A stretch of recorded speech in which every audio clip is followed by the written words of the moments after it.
मौत जिंदगी का वो सच है जिसे हर एक को गले लगाना ही पड़ता है। जहां किसी अपने की मौत से ऐसा लगता है कि जिंदगी रुक गई है, वहीं किसी अनजान व्यक्ति की मौत से लोगों को कोई फर्क नहीं पड़ता।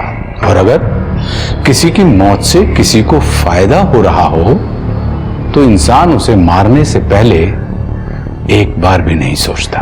महाराष्ट्र के नासिक में हुई इस औरत की मौत के पीछे क्या कारण था? वो लोग कौन थे जो उस औरत को लेकर हॉस्पिटल जा रहे थे और रास्ते में उसकी मौत हो गई? या फिर दोनों ने मिलकर इस औरत का खून कर दिया? या फिर किसी और ने उस औरत को मारा था और बॉडी को ठिकाने लगाने का काम इन दोनों को सौंप दिया था? या फिर इसके पीछे कोई और कारण था? संचित आ जाओ, नाश्ता तैयार है। अरे छोड़िए ना, हो गया काम बहुत। छोड़िए, बैठिए। संचित कहाँ है? संचित यार ये एग्जाम भी ना। तो बेस्ट ऑफ लक बेटा आज के एग्जाम के लिए। तो सब कुछ अच्छे से पढ़ लिया है ना? जी पापा। Good, very good. अरे इसे सब आता है, वही बस रिवाइज कर रहा है।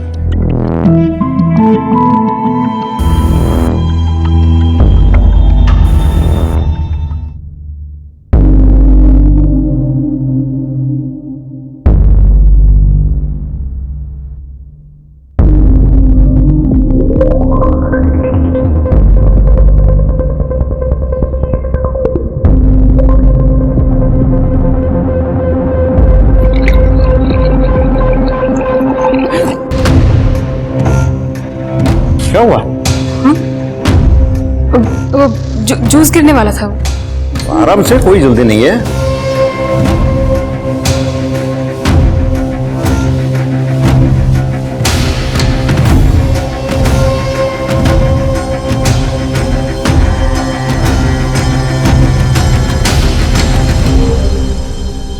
सुनिए,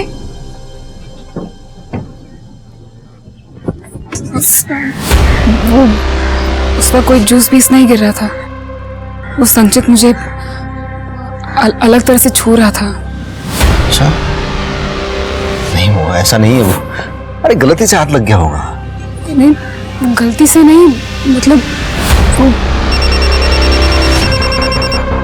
देखो फोन आ रहा है, इसके बारे में बाद में बात करते हैं, चलेगा? हाँ,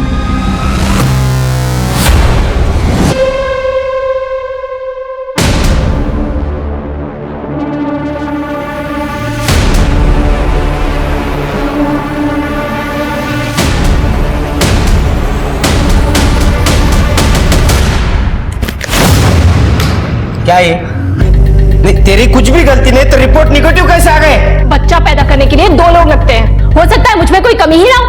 क्या है मतलब तेरा? मतलब तुम भी जानते हो, बस मानना नहीं चाहते। एक बार जाके चेकअप करवा लो, प्रॉब्लम तुम में भी हो सकती है ना।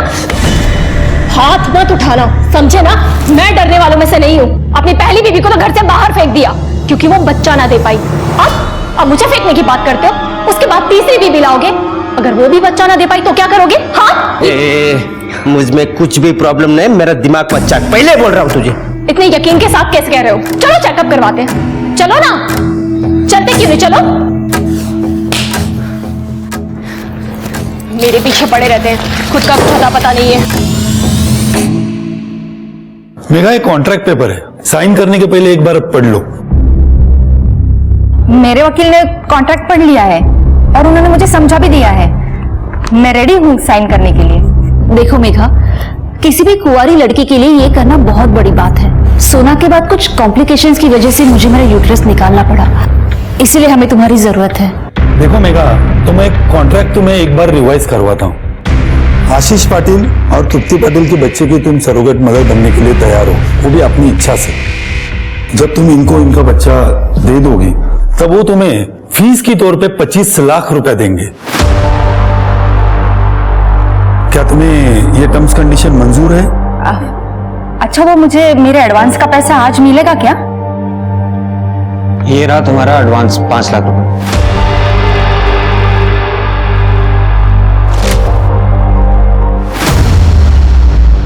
5 लाख?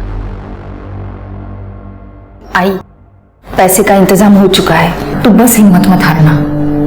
बाकी मैं सब संभाल लूंगी। 4 स्टेज कैंसर के इलाज के लिए बहुत पैसे लगते हैं, पर इन पैसों से हम ट्रीटमेंट शुरू तो कर सकते हैं। और जैसे जैसे पैसे आते जाएंगे मैं किस्तें भरती जाऊंगी। खुश रहो बेटी, तुम अपनी को अपनी एक जिंदगी पालने के लिए तैयार हो गई, मेरी जिंदगी बचाने के लिए। मुझे तो अभी भी यकीन नहीं हो रहा है, पापा को इस दुनिया से गए 1 महीना हो गया। देखिए, नरेंद्र देसाई जी का वकील होने के नाते उन्होंने जो विल लिखी है उसे मैं आप सबके सामने पढ़ता हूं। इसमें लिखा है कि उनके दोनों बेटे संदीप और नचिकेत, जिसको भी पहले बेटा होगा वही बच्चा और उसका परिवार इस पूरी प्रॉपर्टी के हकदार होंगे। और दूसरा भाई घर के बिजनेस में मदद करेगा, जिसके बदले में उसे हर महीने तनख्वाह दी जाएगी।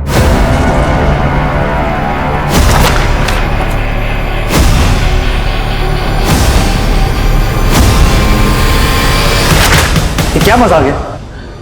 देखिए, कोई मजाक नहीं है, जो बिल में लिखा है मैं वही पढ़ रहा हूं। और जब तक बच्चा नहीं हुआ तब तक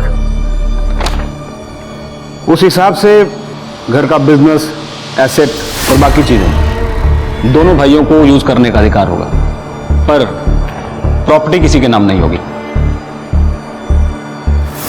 बाबा ने घटिया मजाक किया हमारे साथ।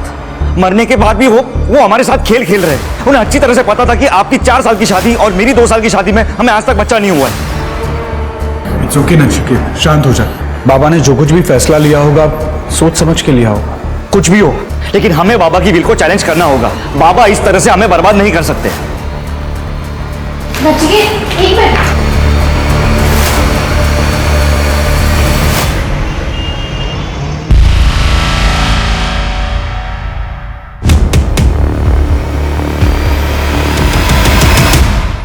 अरे डर क्यों रही हो? मैं हूं। आज तो बहुत ही खूबसूरत लग रही हो।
क्या बात है, आज ऑफिस से तेरा दिमाग खराब है क्या? फिर से मुझे छुआ ना, बाबा को बोल दूंगी तेरे।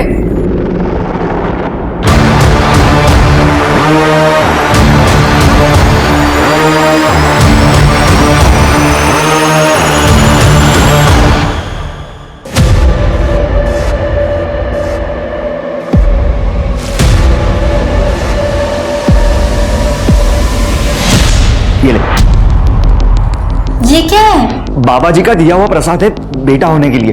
तो ज्यादा सवाल मत पूछ, ये ले पी। अरे नहीं, वो मुझे नहीं पीना प्लीज। अरे खाना पी ले, कुछ नहीं होगा।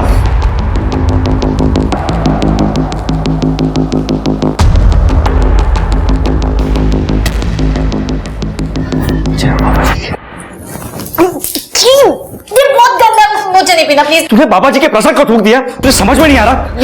ये बेटा करने के लिए तू पी, कुछ नहीं होगा।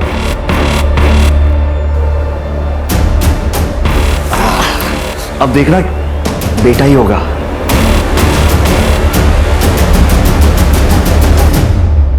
ये लोग तो बच्चे के लिए पता नहीं क्या क्या कर रहे हैं, और आप यहाँ अखबार पढ़ रहे हैं। मुझे तो टेंशन हो रही है, कहीं जायदाद उनके नाम ना हो जाए।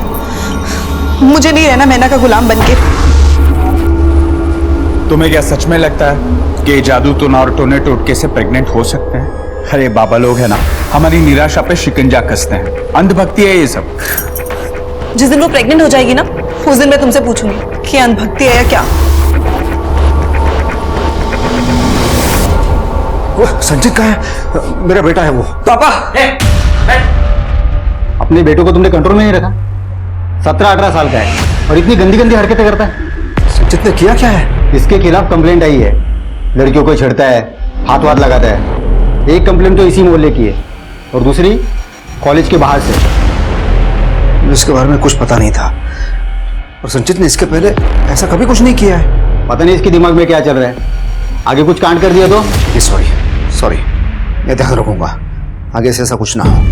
वो जो लड़की है ना, उनके परिवार वालों से जाके हाथ जोड़ के माफी मांगूंगा मैं। लेकिन अभी प्लीज संचित को छोड़ दो प्लीज। ठीक है, आप बोल रहे हो तो छोड़ देता हूँ, लेकिन अगली बार कंप्लेंट आई तो सीधा हवालात में डाल दूंगा। कुछ नहीं करेगा ये संचित। क्या हीरो, समझ गया ना? मैं डॉक्टर की सारी बातें फॉलो कर रही हूँ, आप चिंता मत करो। आपको हेल्दी और तंदुरुस्त बेबी होगा। अच्छा दीदी, वो मेरी नेक्स्ट इंस्टॉलमेंट कब मिलेगी? कल हम लोग क्लिनिक में मिल रहे हैं ना, 5वें हफ्ते के चेकअप के लिए, तब तुम्हारी पेमेंट मिल जाएगी। अपना ध्यान रखना।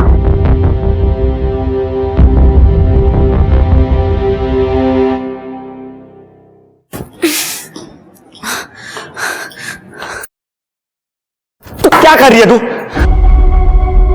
अभी पूरे 3 घंटे 12 मिनट बाकी है व्रत खोलने में और तुझे खाना है। मुझे बहुत भूख लगी। मैंने कहा ना अंदर जा। देख बाबा जी ने एटलीस्ट पानी तो पीने दो। जा अंदर। बहुत भूख लगी। बाबा जी ने ना खाए तू जा अंदर। Please please. बाबा जी माफ करना उसे।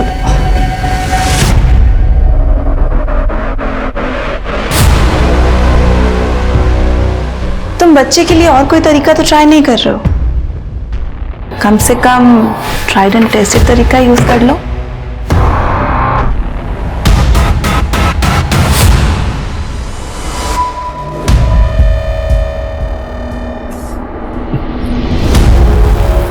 अब ये सब बंद करना पड़ेगा। क्या मतलब?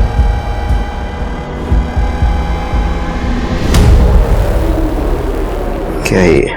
मैं प्रेग्नेंट हूँ।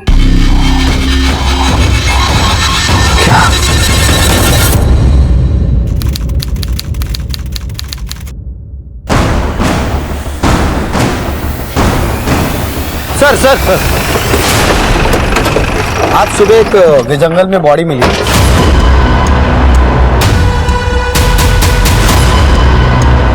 ये देखिए सर, तुम तो चेक करो सर। आसपास चेक करो, कुछ मिलता है सर।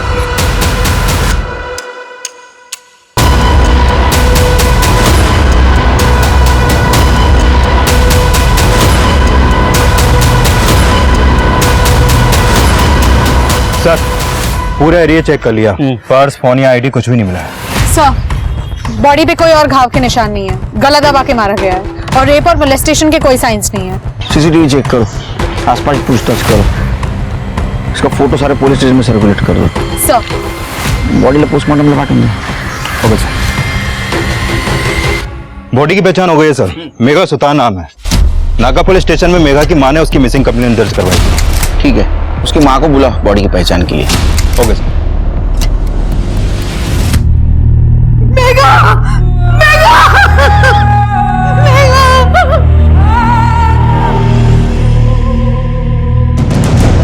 सर ये मेघा के वकील है, अतुल पेंट से। ये किस लिए है? सर 4 साल पहले मेरे पति का देहांत हो गया। तब से मेघा पढ़ाई के साथ साथ काम किया करती थी ताकि हम दोनों का गुजारा हो। फिर 4 महीने पहले डॉक्टर ने मुझे कैंसर बताया और जिसके इलाज के लिए लाखों रुपए की जरूरत थी। तभी पाटिल फैमिली ने मेघा को अप्रोच किया सरोगेसी के लिए। सरोगेसी? हाँ सर, वो मेघा को बच्चा पैदा करने के लिए 25 लाख रुपए देने वाले थे। मेघा ने भी पैसों के लिए हाँ किया ताकि मेरा इलाज हो सके और अब मेघा ही नहीं है। एक्चुअली सर, जब मेघा 8 वीक प्रेग्नेंट थी तब कुछ प्रॉब्लम हुई थी। तुम्हारी रिपोर्ट्स के अनुसार तुम्हारे पेट में जो बच्चा है वो डिफॉर्म्ड है, यानी पैदा होने के बाद उसमें डिफेक्ट होगा, उसके जिंदा रहने के चांसेस भी बहुत कम है, ज्यादा से ज्यादा 1 या 2 साल। तो इन्होंने डिसाइड किया है कि बच्चा अबॉर्ट करेंगे। और मेरा बाकी का पेमेंट? यहाँ हम अपना बच्चा खो रहे हैं और तुम्हें पैसों की पड़ी है। हाँ तो ये काम मैंने पैसों के लिए किया था। ठीक है, तो अभी तक जो तुम्हें 8 लाख दिए हैं तुम वो रख सकती हो, बस इसके बाद हम तुम्हें और पैसा नहीं दे सकते। पर बात तो 25 लाख की हुई थी ना। अतुल जी आप कुछ बोलिए ना। कॉन्ट्रैक्ट में साफ साफ लिखा था कि अगर किसी भी वजह से प्रेगनेंसी टर्मिनेट हो गई तो आपको पैसा नहीं मिलेगा, और ये बात आपके वकील को भी अच्छी तरह से मालूम है। और अगर ये बच्चा मैं डिलीवर करूं तो तब तो तुम लोगों को मुझे पूरे पैसे देने पड़ेंगे ना। मेघा समझने की कोशिश कर, वो बच्चा 1 या 2 साल ही जिंदा रहेगा, तो क्यों उसे पैदा करे, उससे अटैच हो। और वैसे भी ये बच्चा हमारा है, तुम कौन होती हो डिसाइड करने वाली कि पैदा करोगी या नहीं? मुझे मेरे पैसे पूरे चाहिए। मेरी फैक्ट्री में अगर कोई डिफेक्टिव रॉ मटेरियल आता है ना तो मैं उसके पैसे नहीं देता। It's simple. तुम लोग एक बच्चे को सामान और मटेरियल से कैसे कंपेयर कर सकते हो? ये अभी जिंदा है, मेरे पेट में सांस ले रहा है। कैसे इंसान हो तुम लोग? देखो मेघा, कॉन्ट्रैक्ट के अनुसार बाहर में गया तुम लोग का कॉन्ट्रैक्ट। अब तो ये बच्चा मैं डिलीवर करके रहूंगी, तुम लोग को जो करना है वो करो। मेघा फिर क्या हुआ? एक्चुअली मेघा के नाम मानने से काफी प्रॉब्लम हो रही थी। फिर मुझे पाटिल दंपति का वकील जो है मिस्टर मनोज शिंदे, उसका कॉल आया कि पाटिल दंपति सेटलमेंट करना चाहती है। मेघा भी तैयार हो गई थी। 25 तारीख की मीटिंग फिक्स हुई थी। मेघा ने मुझे बोला था कि जब वो घर से निकलेगी तो मुझे कॉल करेगी, लेकिन उसका कॉल आया ही नहीं। और जब मैंने उसे कॉल किया तो उसका फोन स्विच ऑफ था। वो तो घर से यही कह के निकली थी कि कुछ भी हो जाए वो पैसे लेके रहेगी, चाहे वो लोग बच्चा ले या ना ले। पाटिल घर पहुंची थी? जी नहीं सर। उसका कोई दुश्मन, कोई बॉयफ्रेंड या कोई उसको तकलीफ देने वाला? नहीं सर, मेरी मेघा बहुत अच्छी लड़की थी सर। उसके साथ अगर जो कुछ भी हुआ है ना वो इन पाटिल लोगों की वजह से ही हुआ होगा। सर मैं मानती हूँ कि उस शाम हमने मेघा को समझौता करने के लिए बुलाया था, क्योंकि हम डिफॉर्म बच्चा नहीं चाहते थे, पर वो आई ही नहीं और उसने हमारा फोन भी नहीं उठाया। हमें लगा कि वो हमसे मिलना ही नहीं चाहती। सर ये तो हमारे लिए भी शौक की बात है कि मेघा की डेथ हो गई है, पर सर हमें नहीं मालूम उसे किसने और क्यों मारा है। 1 मिनट, मैं आपको पूछने नहीं आया, आपको बताने आया। उसने अबॉर्ट करने से इनकार कर दिया, आप लोगों ने उसको पैसा नहीं दिया, उसको मार दिया। सर आपके पास इस बात का कोई सबूत है? सबूत लाऊंगा, आपको दिखाऊंगा और घसीटते हुए ले जाऊंगा, समझे? जब तक केस सॉल्व नहीं होता शहर छोड़ के नहीं जाना। Excuse me, I can leave the town right? मुझे इगतपुरी में एक पार्टी अटेंड करने जानी है। तुम्हारा नाम क्या बेटा? मेरा नाम सोना एंड आई एम सर ये हमारी बेटी है और उसे ऐसे ही कपड़े पहनने का शौक है। शहर छोड़ के मत जाना। शिंदे, ये फैमिली के डिटेल्स के साथ साथ इनके कॉल डिटेल्स भी निकलवा। देखो 25 तारीख को मेघा यहाँ आई थी या नहीं। Okay sir.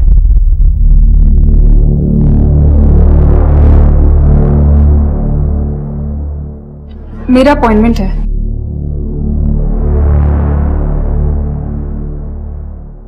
अब बैठ जाइए, डॉक्टर आपको थोड़ी देर में देखें।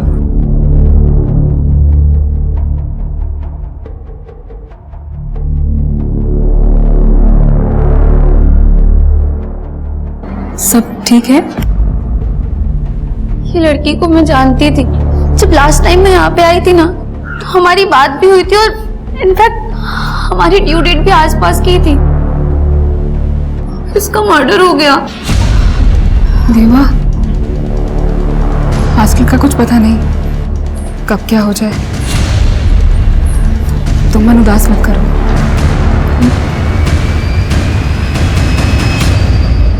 सर,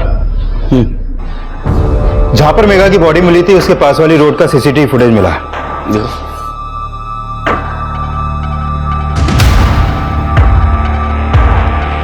ये तो आशीष और उसकी बेटी सोना लग रहे हैं। इस चद्दर में मेघा हो सकती है। गाड़ी का नंबर भी क्लियर नहीं दिख रहा है। सर, मेघा के पोस्टमार्टम रिपोर्ट के मुताबिक उसकी मौत 25 तारीख की रात 10 से 11 के बीच में हुई थी, गला दबा के। और सर वो 8 वीक्स प्रेग्नेंट थी। 10 से 11 के बीच?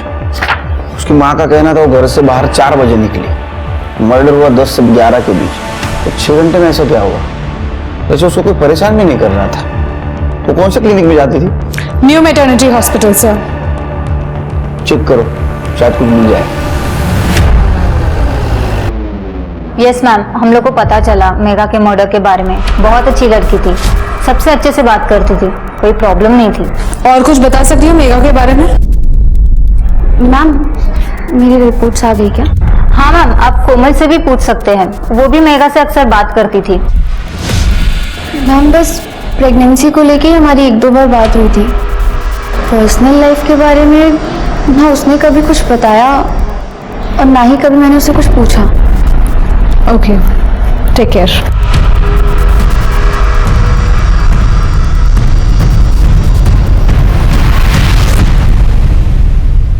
पुलिस क्यों आई थी?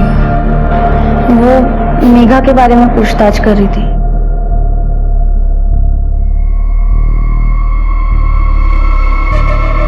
सब ठीक है? मेरा मतलब है तुम माँ बनने के लिए बहुत छोटी हो। वो असल में गल्फ से मेरे लिए एक रिश्ता आया था, अच्छा लगा तो हाँ कर दिया मैंने। फिर उसके बाद शादी करके मैं नासिक आ गई और मेरे हस्बैंड जॉब पे वापस चले गए। फिर मुझे पता चला कि मैं प्रेग्नेंट हूँ। तो घर पे कोई है तुम्हारा ध्यान रखने के लिए? नहीं, मैं अकेली ही हूँ। पर 8वें महीने पर मेरे पति वापस आएंगे डिलीवरी के लिए। तुम्हें कभी किसी भी चीज़ की जरूरत पड़े ना, मुझे फोन करना। अपना नंबर दो। ये आपका दूसरा बच्चा है? तीसरा? पहला।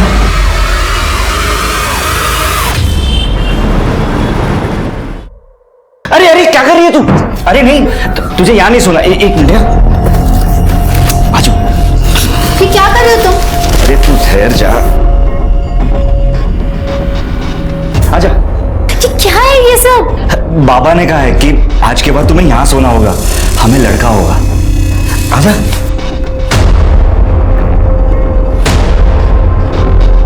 Good night.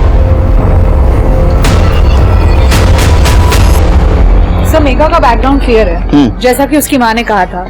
उसका किसी के साथ कोई प्रॉब्लम नहीं है और वो क्लिनिक में भी सबके साथ अच्छी थी। सर, 25 तारीख की रात की आशीष और सोना की मोबाइल के लोकेशन के हिसाब से रात 11 बजे दोनों ने सेम रूट फॉलो किया था जहां हमें मेघा की डेड बॉडी मिली। वहां से 1 किलोमीटर दूरी पे दोनों के फोन आउट ऑफ नेटवर्क हो गए और सर उसके बाद रात 2 बजे दोनों के फोन नेटवर्क में आ गए। घर जाते टाइम दोनों ने वही रूट क्रॉस किया था। ऐसा तो नहीं कि बाप और बेटी मिलकर मेघा की बॉडी डंप कर रहे थे? बहुत होशियार हो तुम लोग। जहां मेघा की बॉडी डंप की थी उससे 1 किलोमीटर पहले तुम लोगों ने तुम्हारा मोबाइल स्विच ऑफ कर दिया था, है ना? हाँ, नहीं बताओगे? मत बताओ, हमारे पास तरीका है।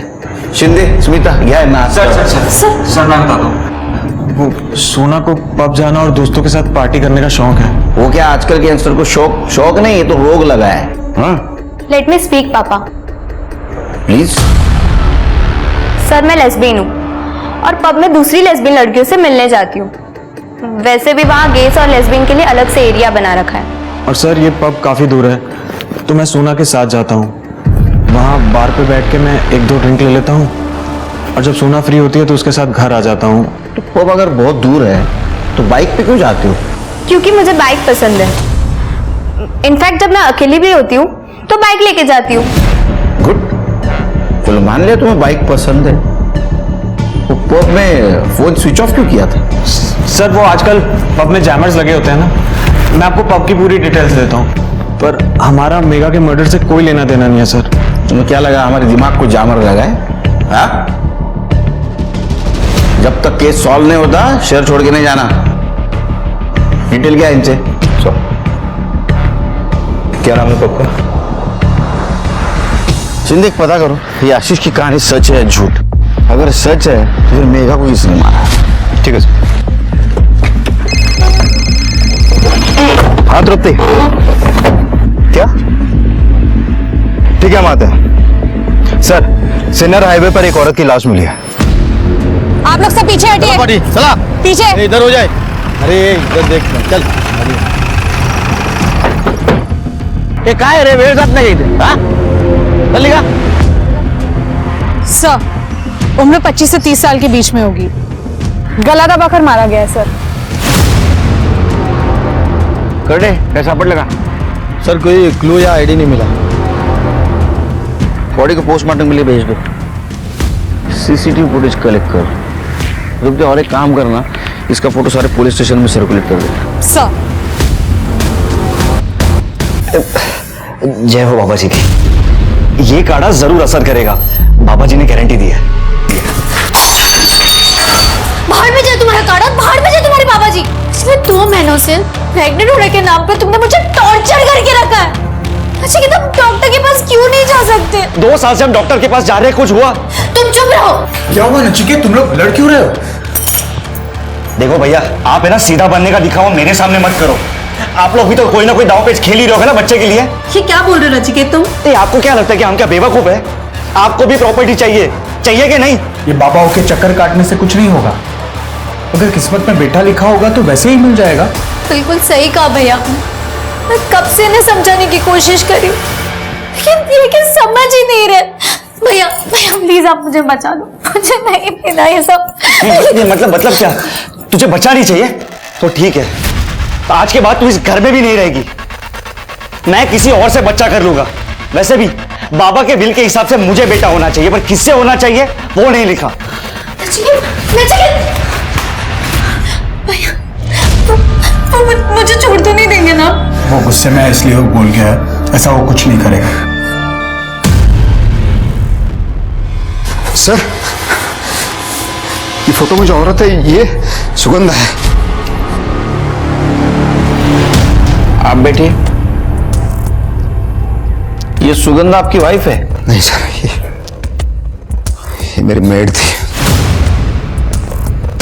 सर 6 साल पहले मेरी पत्नी का देहांत हुआ था और उसके 1 साल बाद उसने हमारे यहाँ काम करना शुरू किया था। तब से वो हमारे साथ ही रहती थी सर। ये कब से गायब है? सर 31 की शाम को वो ये कह के निकली थी कि उसे कुछ काम है और वो जल्दी वापस आ जाएगी, लेकिन वो वापस आई नहीं। मैंने उसे फोन किया तो उसका फोन स्विच ऑफ आ रहा था। मैंने कल भी उसे फोन करने की कोशिश की कि सर कॉल कनेक्ट नहीं हो पाया। आज सुबह मैंने पेपर में फोटो देखी सर। इतने दिन हो गए गायब हो गए, आज आप आ रहे हैं? सर ये थोड़ा सा कॉम्प्लिकेटेड है सर। सर जब वो बाहर निकली थी तो वो रमाकांत से भी मिलने गई थी। ये रमाकांत कौन है? रमाकांत भोयर उसका पति था सर। था मतलब? सर 6 साल पहले वो बच्चा न होने की वजह से उसने उसे घर के बाहर कर दिया था और 5 साल से सुगंधा हमारे यहाँ काम करने लगी थी। और तब मेरा बेटा संचित 13 साल का था। सर एक माँ की तरह वो उसकी देखभाल कर रही थी सर। तृप्ति, इनका एड्रेस और डिटेल्स ले। सर चलिए। सुगंधा मर गई? सब कैसे, कब? नाटक मत कर। उसको गला दबा के मारा है किसी ने। शक है तूने मारा है? अरे नहीं साहब, मैं क्यों मारूंगा? ये सब बकवास है साहब। माँ कसम मुझे पता ही नहीं। तब तक क्यों न करे, मरने से पहले यहाँ आई थी वो। अरे साहब यहाँ क्यों आएंगी? सर वो यहाँ मुझसे मिलने आ रही थी। मेरी उससे फोन पे बात हुई थी। तो मुझे क्यों फोन कर रही हो? क्योंकि मुझे पता है रमाकांत तुम्हें मारता है, जैसे मुझे मारता था। क्योंकि तुम उसे बच्चा नहीं दे पा रही हो और दे भी नहीं पाओगी। पर क्यों? क्योंकि कमी रमाकांत में है, हम में नहीं। मेरे पास रमाकांत की मेडिकल रिपोर्ट है जो उसने कभी किसी को नहीं दिखाई। क्या मैं वो रिपोर्ट देख सकती हूँ? ठीक है, मैं 1-2 दिन में आती हूँ। सच है ये? साहब ये सब सच है, लेकिन मैं यकीन करना नहीं चाहता है कि मेरे अंदर खोट है और मैं सुगंधा के ऊपर इल्जाम लगाता रहा। और उसके बाद तो मुझ पे इल्जाम लगाने लगा। सुगंधा ने कभी कन्फ्रंट करने की कोशिश क्यों नहीं की? डिवोर्स क्यों नहीं लिया? सुगंधा ने मुझे बताया था वो परेशान हो चुकी थी और वो इनसे अलग होना चाहती थी। वो तुम्हें रिपोर्ट दिखाने आई थी? नहीं सर, वो आने वाली थी पर आई नहीं। मैं उसका इंतजार करती रही और मैंने उसे कॉल भी किया, उसका फोन स्विच ऑफ आ रहा था। ठीक है,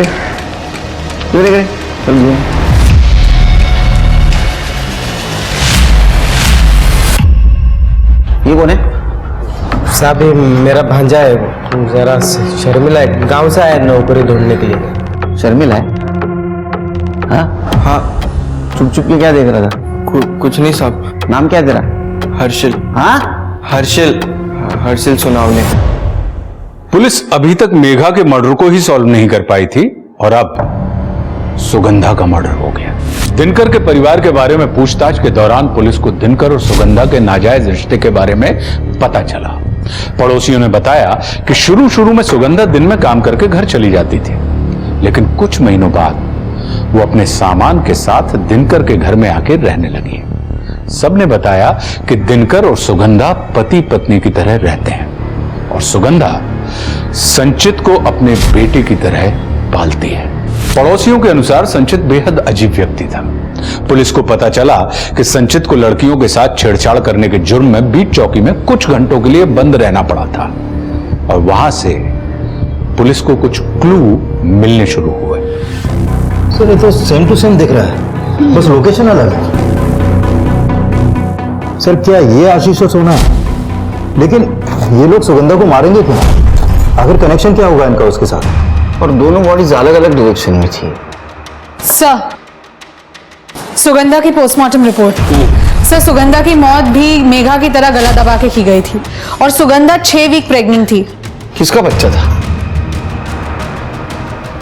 क्या ऐसा तो नहीं ये दिनकर ने सुगंधा को मारा, लेकिन दिनकर मेघा को क्यों मारेगा? सर मैं किसी को क्यों मारूंगा सर? क्योंकि सुगंधा प्रेग्नेंट थी और बच्चा अपनाने के लिए वो तुम पे दबाव डाल रही थी। सर मेरा और सुगंधा का रिश्ता था और मुझे पता था वो प्रेग्नेंट है, लेकिन उसका खून करूं ये मैं कभी सोच भी नहीं सकता। सर उसे रमाकांत ने मारा होगा। क्यों? सर रमाकांत को किसी भी हालत में बच्चा चाहिए था। तू भूल जा कि मुझे कैसे पता चला कि तू पेट से, बस इतना बता दे कि मुझे बच्चा देगी या नहीं देगी। वैसे भी दीपा से तो बच्चा नहीं हो पा रहा है, तू मुझे दे दे। आलिया, पहले तूने मुझ पर इल्जाम लगाया कि मैं बांझ हूँ, फिर मुझे घर से बाहर निकाल दिया, अब तू मुझसे मेरा बच्चा लेने आया है। वैसे भी तू बच्चे का क्या करेगी? तेरे सेठ को तो बच्चा नहीं चाहिए, उससे अच्छा है कि मुझे दे दे। मेरे सेठ को बच्चा चाहिए कि नहीं चाहिए, ये फैसला लेने वाला तू कौन होता है? तो तुम कह रहे हो कि रमाकांत को उसने बच्चा देने से इनकार कर दिया, इसलिए रमाकांत ने सुगंधा को मारा? हाँ सर मुझे तो ऐसा ही लगता है। वैसे बच्चा था किसका? किसका था? मेरा था। शिंदे एक काम करा, ये दिनकर का डीएनए टेस्ट करवाओ और बच्चे की फिटनेस से मैच करके देखो, देखो सच बोल रहा है क्या। वैसे रमाकांत भी कातिल हो सकता है सर। उसका भांजा हर्षिल 17 साल का है और उसका घर भी वहीं पास में है जहां पर हमें सुगंधा की डेड बॉडी मिली और उसके पास एक बाइक भी है।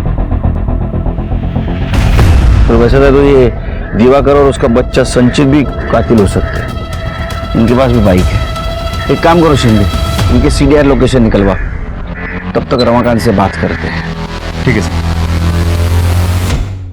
हाँ साहब, मैं सुगंधा को मिला था, बच्चे के लिए बात भी हुई थी। उसमें गलत क्या है आप बोलो ना। मुझे बच्चा चाहिए, मैं क्यों मारूंगा उसे, जबकि दिनकर के साथ मेरी डील भी हुई थी। डील? हाँ साहब। देखो बहुत सीधी सी बात है, सिंपल। तेरे को बच्चा चाहिए और मुझे सुगंधा। जब सुगंधा को 8वां महीना लग जाएगा तो मैं उसे तुम्हारे पास भेज दूंगा और जब वो बच्चा डिलीवर कर देगी तो तुम बच्चा रखना और सुगंधा को वापस भेज देना मेरे पास। सिंपल, दोनों का काम हो जाएगा। अगर ऐसी डील हुई थी तो ये रमाकांत सुगंधा को क्यों मारेगा? लेकिन दिनकर और रमाकांत ये दोनों सच नहीं बोल सकते सर। ये राइट शिंदे, इन दोनों में से कोई एक जरूर झूठ बोल रहा है। दोनों स्ट्रॉन्ग सस्पेक्ट है, दोनों के पास बाइक है और दोनों के घर में 17 साल का बच्चा भी है। सिर्फ दोनों के मोटिव क्लियर नहीं है। शायद हो सकता है कि दिनकर ने सुगंधा को इसलिए मारा ताकि वो बच्चा किसी और का था, कि ये भी हो सकता है कि सुगंधा ने दिनकर की डील मानने से मना कर दिया और सुगंधा इस डील के लिए राजी नहीं हुई, शायद इसीलिए रमाकांत ने उसे मार दिया। सर मैंने हर्षिल का बैकग्राउंड चेक किया, उसका बैकग्राउंड इतना अच्छा नहीं है सर। पड़ोसियों का कहना है कि जब से वो यहाँ रहने आया है तब से वो अपने ही घर के आसपास फोन के साथ ताक-झाक करता रहता है, जैसे कि जासूसी कर रहा हो, फोटो लेता रहता है। और जब से वो यहाँ नासिक रहने आया है तब से वो ऐसा ही है।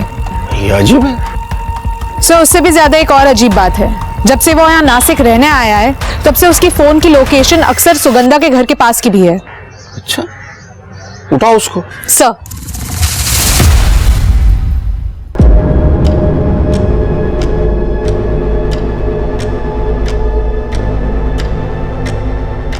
फालतू अम्बट शौकीन है तू, उम्र क्या है तेरी, क्यों करते थे सब? सर मुझे दीपा पसंद है, मुझसे सिर्फ 1.5-2 साल ही तो बड़ी है, तो बस अपने मजे के लिए कभी कभी फोटो और वीडियो निकाल लेता था और कुछ नहीं साहब। वो तेरी पहली वाली मामी सुगंधा हुई पसंद होगी ना? नहीं साहब, मामी पसंद तो थी लेकिन इस तरह नहीं। यकीन कैसे करूँ तेरे ऊपर? हो सकता है तूने उसके ऐसे छुप छुप के वीडियो निकाले होंगे, तेरे को उसने रेड हैंड पकड़ लिया, तेरे को डर लगा तेरा भांडा फूट जाएगा, तूने उसको मार दिया। नहीं सर, ऐसा नहीं है। मैं सुगंधा मामी से मिलने जरूर जाता था क्योंकि वो मुझे पैसे देती थी, कभी 100 कभी 150। मेरा बस खर्चा निकल जाता था साहब, और कुछ नहीं। हर्षिल, ये 100 रुपये रख और जल्दी वापस आना, ठीक है? हाँ मामी, जरूर आऊंगा। तू उसके घर जाता था, तेरे मामा को पता था, मामा ने तेरा इस्तेमाल किया और उसको मार दिया। भाई सबत साहब, ऐसा कुछ नहीं है, मैंने कुछ नहीं किया। जब तक केस खत्म नहीं होता इसको चाइल्ड केयर सेंटर में रखो। सर चलो। सर, डीएनए रिपोर्ट आ गई है, सिर्फ 50% डीएनए मैच हुआ। 50%? इसका मतलब ये बच्चा दिनकर के बेटे संचित का है।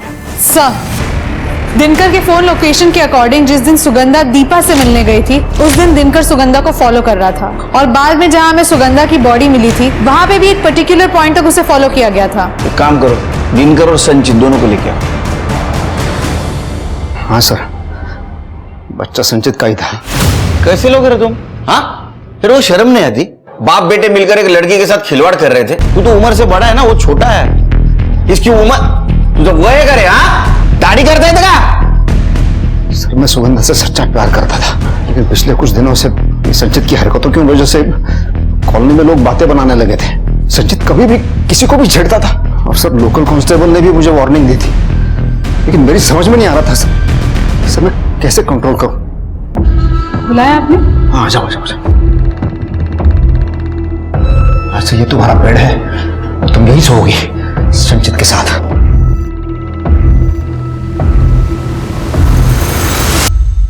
कैसे आदमी हो तुम? तुम सोच भी कैसे सकते हो साहब? पता है ना तुम्हारा मेरा रिश्ता क्या है? बेटे की तरह देखती हूँ उसको मैं। चुप, ये सिर्फ मेरा बेटा है और किसी का नहीं। तू बात को समझ लेना। देखना, मैं काम पे जाता हूं, तू बिजी रहती है। अगर इसने किसी का रेप कर दिया तो देख इसकी उत्तेजनाओं को शांत करना ही होगा। इससे पहले ये कोई कांड करे और पुलिस उसे पकड़े तो मैं इसके साथ सोना ही होगा। देख, हाथ, एक बाप तेरे सामने हाथ जोड़ रहा है, एक यही तरीका है। कभी नहीं। देख, अरे मैं तेरे को पैसा दूंगा, मैं हर बार तू इसे शांत करेगी ना, मैं जितना देता ना उससे दुगने पैसे दूंगा मैं। नहीं चाहिए तुम्हारे गंदे पैसे। ठीक है, तेरे को जाना है, जा किसी और औरत को ढूंढ लेता हूँ, हाँ, जो मेरे लिए ये काम करते हैं, और उसके बाद तेरे को ना एक घर से बाहर धक्का मार के फेंक दूंगा मैं। तुम मुझे घर से बाहर निकाल दोगे? हाँ, जरूरत पड़ी तो वो भी करूंगा। अपने बेटे के लिए कुछ भी करने के लिए तैयार हूं मैं। इधर देख। हाँ या ना?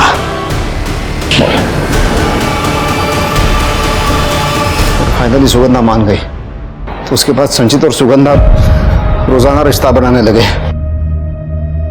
लेकिन सर, जब उसे पता चला कि वो प्रेग्नेंट है तो उसने इसके साथ रिश्ता बनाने से मना कर दिया। लेकिन ये कंट्रोल में नहीं आ रहा था, फिर मुझे उसे धंधे वालों के पास ले जाना पड़ा। 31 की रात को भी मैं उसे सिन्नर रोड के रेड लाइट एरिया में ले गया था, जहां आपको सुगंधा की बॉडी मिली थी। कि तेरी कहानी है ना सिगरेट फिल्म की, मुझे पसंद नहीं आई। पैसे वापस ले लूंगा मैं तेरे से। हाँ, जब तक केस सॉल्व नहीं होता यहीं रहेगा। इनको अंदर रखो, कहानी लिखो। जा चल। सर, मैंने कुछ नहीं किया। चल। पुलिस को पता चला कि वाकई मर्डर वाली रात दिनकर और संचित रेड लाइट एरिया में थे। इसका मतलब यह था कि ये दोनों सुगंधा के कातिल नहीं हो सकते थे।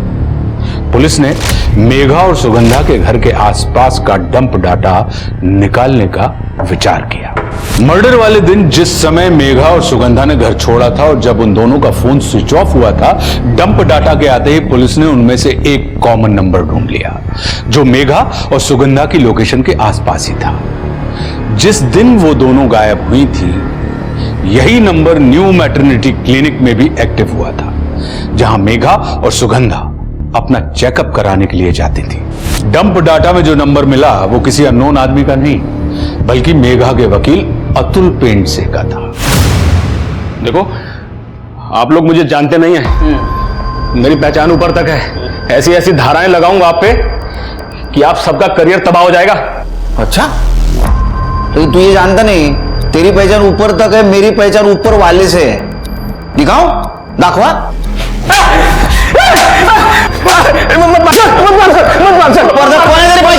सर बताता हूँ सर मैंने मेघा और सुगंधा का किडनैप किया है सर। मेघा मेरी क्लाइंट थी और मुझे पता था कि वो प्रेग्नेंट है, और सुगंधा की प्रेगनेंसी के बारे में मुझे हॉस्पिटल से पता चला था सर। आपका ये दूसरा बच्चा है, तीसरा? पहला। मुझे तो बस ये कहा गया था कि 6 से 10 हफ्ते की प्रेग्नेंट औरतें चाहिए। मुझे पता था कि मेघा का पाटिल दंपति के साथ कोई पंगा चल रहा है, इसलिए जब वो उस दिन मीटिंग के लिए जा रही थी तो मैंने रास्ते में से ऑटो। अरे मेघा, हाँ मैं इधर से निकल रहा था, सोचा तुम्हें साथ ले चलता हूँ। आइए, आ जाओ अंदर, आ जाओ। कम ठीक है। वो जरा शीशा थोड़ा इधर कर। सर मैंने सुगंधा के साथ भी ऐसा ही किया। जब वो सुनसान सड़क से जा रही थी तो उसे किडनैप करके उसे भी डिलीवर कर दिया सर। किसको? मैं देसाई परिवार का भी वकील हूँ। दोनों भाइयों में बेटा पैदा करने की होड़ लगी हुई थी ताकि वो लोग प्रॉपर्टी को हासिल कर सके। वो उनमें से एक भाई है सर जो किसी तांत्रिक बाबा को मानता है। वो तांत्रिक बाबा ने उनको बोला था कि अगर 3 प्रेग्नेंट औरतों की बलि चढ़ाएंगे तो बेटा होगा पक्का सर। मेघा के बाद मैंने बाकी 2 डिलीवरीज के लिए न्यू मैटरनिटी हॉस्पिटल का सहारा लिया। तूने बोला 3 औरत, तीसरी औरत कौन? सर जब आप लोगों ने मुझे उठाया उससे बस थोड़ी देर पहले ही मैंने तीसरी डिलीवरी किया सर। किसको? सर वो सर बता रहा हूँ सर इधर जो जंगल है ना,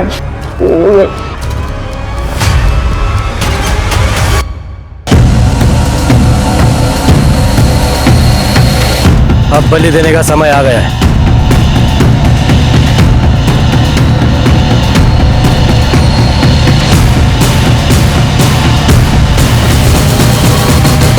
रुक जाओ!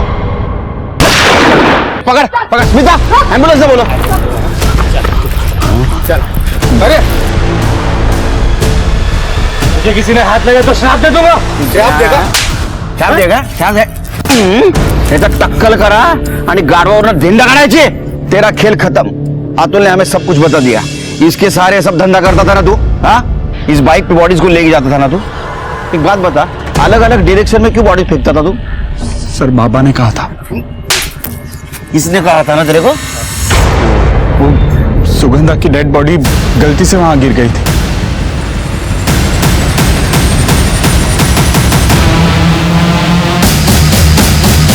लेकिन वहां गाड़ियां बहुत सारी आ रही थी, इसलिए हमें उस डेड बॉडी को वहीं पर ही छोड़ना पड़ा। बाइक पे कौन लड़का था तेरे? हाँ? राजश्री। सर हमें पता था कि वहां कैमरास लगे हुए हैं, इसलिए चकमा देने के लिए राजश्री लड़के के कपड़े पहनती थी। सर हमें तो बस लड़का चाहिए था। दूसरों की कोख उजाड़ कर खुद के घर में दिया जलाने की कोशिश कर रहे थे। हाँ, अब जेल में अंधेरे में बैठो। चल। बलि चढ़ाना सदियों पुराना तरीका है, एक अंधविश्वास है। अपनी खुशी, उन्नति और तरक्की के लिए किसी दूसरे इंसान की बलि चढ़ा देना, एक औरत जिसके पेट में एक नई जिंदगी पनप रही है, उन दोनों को खत्म कर देना ताकि अपने घर का चिराग जल सके, ये कैसी मानसिकता है? अगर संदीप और नचिकेत के पिता ने अपनी वसीयत में ये नहीं लिखा होता कि जिसके यहां सबसे पहले बेटा होगा वही प्रॉपर्टी का हकदार होगा, तो शायद आज मेघा, सुगंधा और सुगंधा के पेट में पल रहा बच्चा जिंदा होता। वहीं दूसरी ओर पाटिल दंपत्ति, रमाकांत, दिनकर और संचित जैसे लोग भी किसी अपराधी से कम नहीं हैं। इन लोगों ने औरतों का शोषण किया है। इस बीच एक सुखद अंत हुआ, और वो ये कि कुछ महीनों बाद कोमल ने एक स्वस्थ और तंदुरुस्त बच्चे को जन्म दिया। अब मैं आशुतोष राणा विदा लेता हूं आपसे। हम फिर मिलेंगे एक ऐसी ही कहानी के साथ जो आपको रखेगी सतर्क और जिंदगी को सुरक्षित। तब तक अपना और अपने परिवार का ख्याल रखिए और देखते रहिए क्राइम पेट्रोल सतर्क। जय हिंद। मैं आशुतोष राणा क्राइम पेट्रोल के इस नए अध्याय में आप सभी का हार्दिक स्वागत करता हूं। लोग कहते हैं कि आज के आधुनिक युग में हम मशीनों के गुलाम बन चुके हैं, लेकिन क्या आपने कभी सोचा है कि दुनिया की सबसे जटिल मशीन कौन सी है? वो है इंसानी दिमाग। हमारे दिमाग में इतनी शक्ति होती है कि वो जटिल से जटिल और सूक्ष्म से सूक्ष्म काम कर सकता है। आज हमें धरती के गर्भ से लेकर अंतरिक्ष की ऊंचाइयों तक सब पता है, और ये सब संभव हुआ हमारे इंसानी दिमाग की शक्ति के कारण। लेकिन जहां एक तरफ कुछ महान सकारात्मक लोगों का दिमाग हमारी दुनिया को खूबसूरत बना रहा है, वहीं दूसरी तरफ कुछ ऐसे कुंठाग्रस्त लोग भी हैं जो इसे नरक से भी बदतर बनाने पर तुले हुए हैं। हमारे समाज में अपराध और अपराधियों की संख्या में दिन दूनी रात चौगुनी बढ़ोतरी होना इस बात का सबूत है। तो आखिर वो कौन सी चीज है जो एक अच्छे खासे इंसान को शातिर अपराधी बनाती है? आइए समझते हैं आज के क्राइम पेट्रोल के इस केस में। जिंदगी और मौत के बीच बस कुछ ही यादगार दिन होते हैं, कुछ बहुत अच्छे और कुछ बहुत खौफनाक, लेकिन मेरे लिए सारे दिन एक जैसे हैं। सुनो ना, आज ऑफिस से जल्दी आ जाना, मार्केट जाना था नई क्रॉकरीज खरीदने। अच्छी भली तो है क्रॉकरीज, क्या प्रॉब्लम है? 1000 बार बोल चुकी हूँ, ये क्रॉकरीज बेकार हो चुकी है, पुरानी हो चुकी है। समझ में नहीं आता क्या तुम्हें?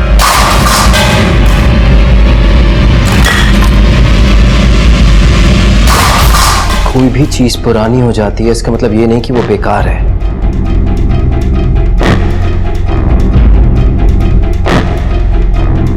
अब ये बेकार है। ये जो ड्रामा करना है ना तुम्हें, कहीं और जाके करना। पुराने और बेकार तो तुम भी हो चुके हो। क्या तुम्हें भी ग्लास और प्लेट्स की तरह फेंक दूं मैं? मेरी किस्मत ही खराब है।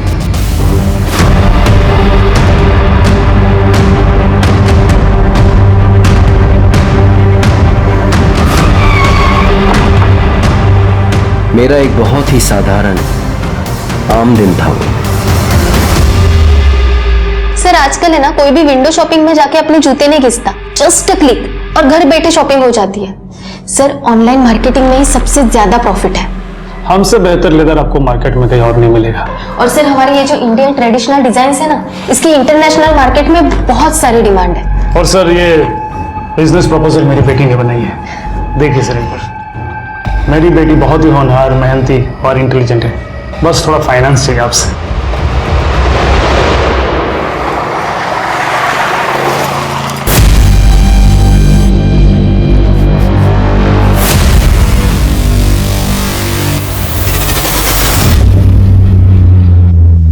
क्या हुआ? सीट बेल्ट लगाया हुआ है, गाड़ी स्पीड लिमिट में है, क्यों रोका? Routine checkup.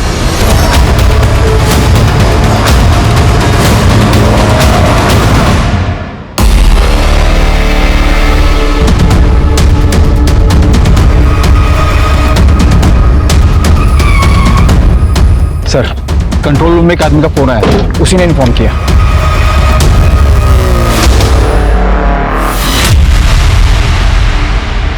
या फिर इसे पहले से मारकर जानबूझकर गाड़ी का एक्सीडेंट करवा दी। गाड़ी महंगी लगती है सर, गाड़ी और कपड़ों से तो ये पैसे वाला लगता है। इसकी फोटो खींचकर आसपास के पुलिस स्टेशन में सर्कुलेट करो। जी सर। और ये गाड़ी के नंबर से पता करने की कोशिश करो ये गाड़ी किसके नंबर रजिस्टर्ड है।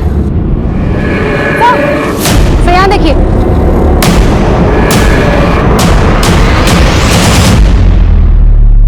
इतनी सारी लेडीज पर्स। मेरे पति ने किसी का क्या बिगाड़ा था? कोई क्यों मारेगा उन्हें? शिवानी जी, आपने अपने पति की 4 दिन पहले मिसिंग कंप्लेंट दर्ज की थी।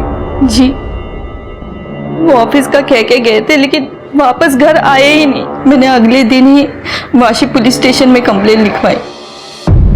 आपके पति का किसी के साथ कोई झगड़ा? मुझे ये सब नहीं पता। ये 24 लेडीज पर्स दीपक की गाड़ी की डिक्की से मिली, क्या ये आपके?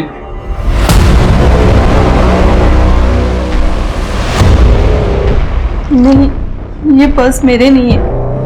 एक बात बताइए, वो हमेशा ही अपनी गाड़ी ड्राइव करते थे या फिर कोई ड्राइवर रखा था?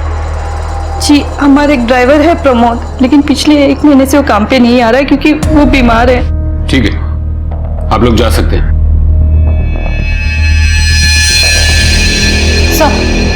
सर, खारगर पुलिस स्टेशन से ये फैक्स आया।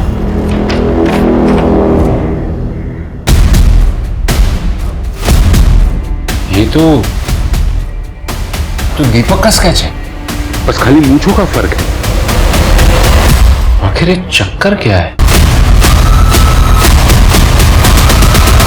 कोई ना कोई राज हर किसी की जिंदगी से जुड़ा होता है, लेकिन वो राज जो किसी की मौत से जुड़े होते हैं उन्हें सुलझा पाना आसान नहीं होता।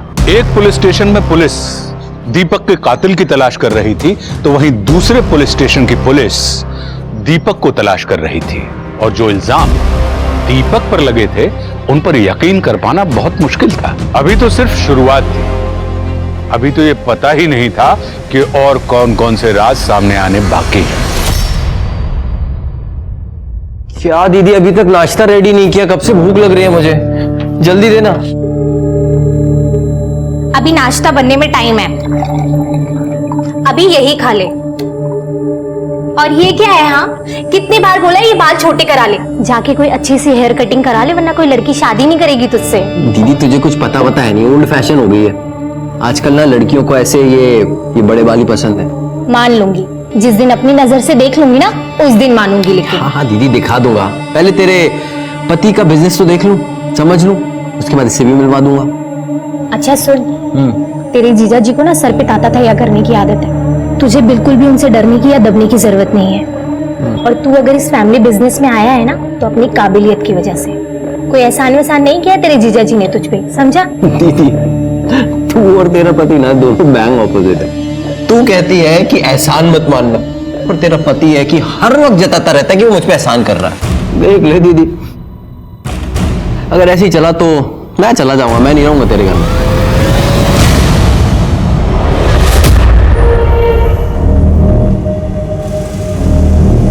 आ गई ऐसी करके, फोन उठाने पर मौत आती है तुझे, कब से फोन कर रहा हूँ। अरे हमारा फोन खो गया है। अच्छा, मेरे माथे पे कुछ लिखा हुआ है क्या? और तेरे बाप ने पैसे जमा करवाए थे जो कि झटके में मेरे अकाउंट से 15,000 रुपए निकाल के उड़ा दिया। तुम अपनी ही धुनकी में लगे रहते हो ना, एक बार पूछोगे नहीं कि हमारे साथ क्या हुआ है? अच्छा, ऐसा क्या हुआ है? वो हम खारघर से वाशी स्टेशन की तरफ जा रहे थे। अरे आप तो ऐसी हालत में आपको ज्यादा पैदल नहीं चलना चाहिए, मेरी पत्नी को भी बहुत तकलीफ होती थी। आप कहें तो मैं कहीं आपको छोड़ दूं? लेकिन हमें वाशी की ओर जाना है। अरे मैं भी वहीं जा रहा हूँ, आइए मैं छोड़ देता हूँ आपको, आइए आइए प्लीज।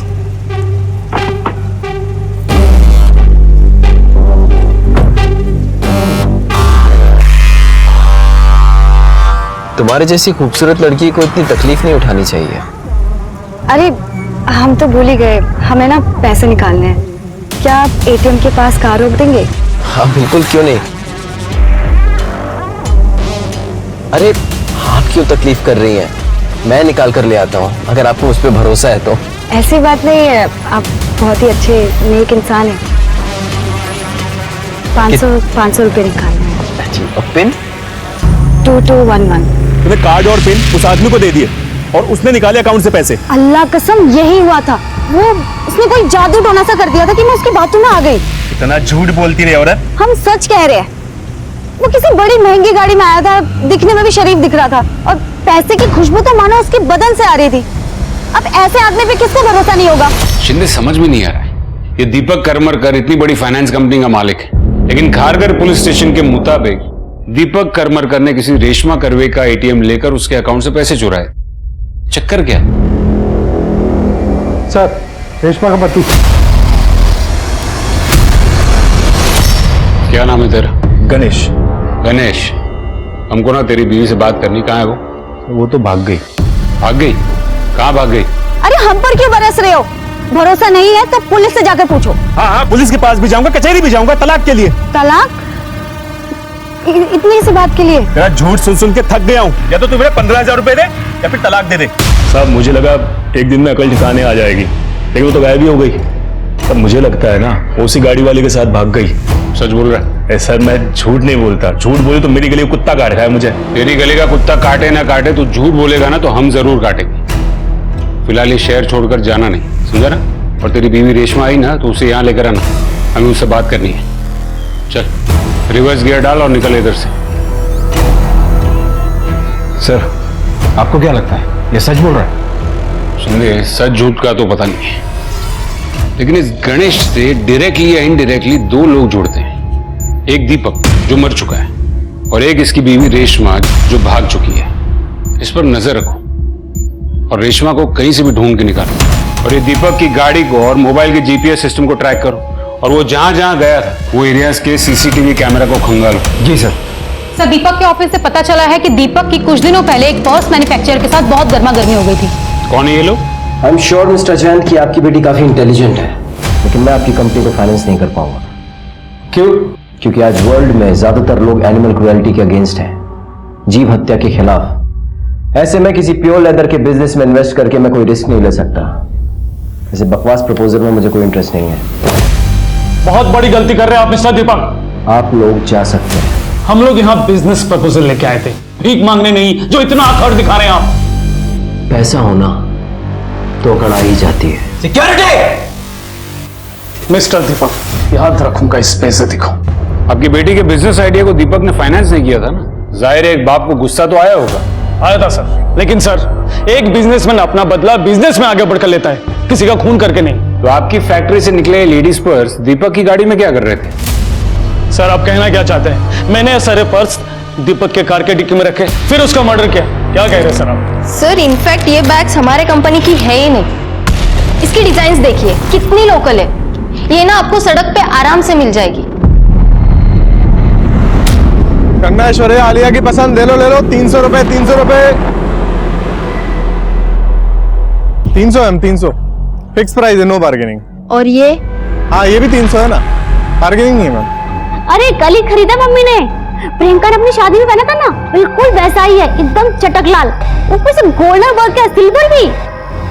तू देखना, पहनूंगी ना तो प्रियंका से भी ज्यादा सुंदर लगूंगी। तू आ रही है ना?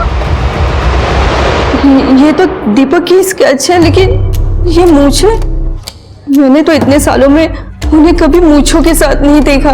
देखिए मैडम, नकली मूछें लगाना बहुत आम बात होती है। मैं कुछ समझी नहीं, बात क्या है?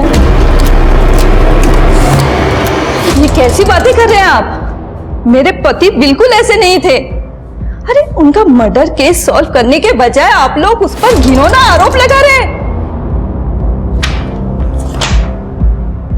ये एफआईआर रिपोर्ट 1 महीने पहले दर्ज की गई थी। देखिए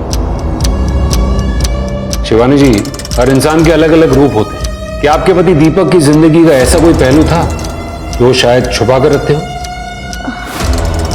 मुझे नहीं लगता।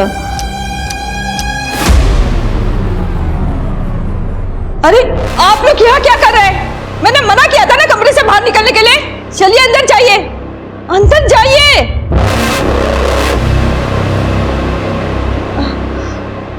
प्लीज अंदर जाइए ना। ये आपका ड्राइवर प्रमोद, ये कितने साल से काम कर रहा था? बहुत साल हो गए इसे। रोहन जब छोटा था तब से है वो, और दीपक ने उसे मेरे और रोहन के लिए ही रखा था। अपनी गाड़ी वो खुद ही ड्राइव करते थे। शिवानी जी, दीपक के कॉल रिकॉर्ड से हमें यह पता चला कि आखिरी बार बात उनकी आपके साथ हुई थी। कोई खास बात? नहीं, मैं तो बस उन्हें यही पूछ रही थी कि वो कब तक घर लौटेंगे, और उन्होंने कहा 1 घंटे में। शिवानी, बस रोज रोज एक ही सवाल। अरे जो बनाओगे खा लूंगा। हाँ पहुंच रहा हूं 1 घंटे में। हाँ हाँ ऑफिस में ही हूं,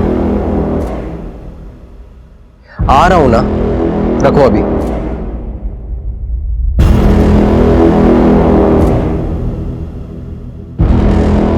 दीपक, क्यों आते हो यहां पर? मेरी साफ सुथरी बातें तुम्हें समझ नहीं आती? इस दुनिया में साफ सुथरी बात कोई होती ही नहीं है।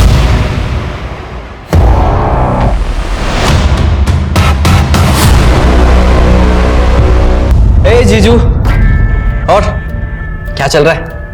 टाइम पास चल रहा है। तू बता, कैसा लगा रिसोर्ट? सच कहूं, मजा नहीं आ रहा है, एकदम बोरिंग है।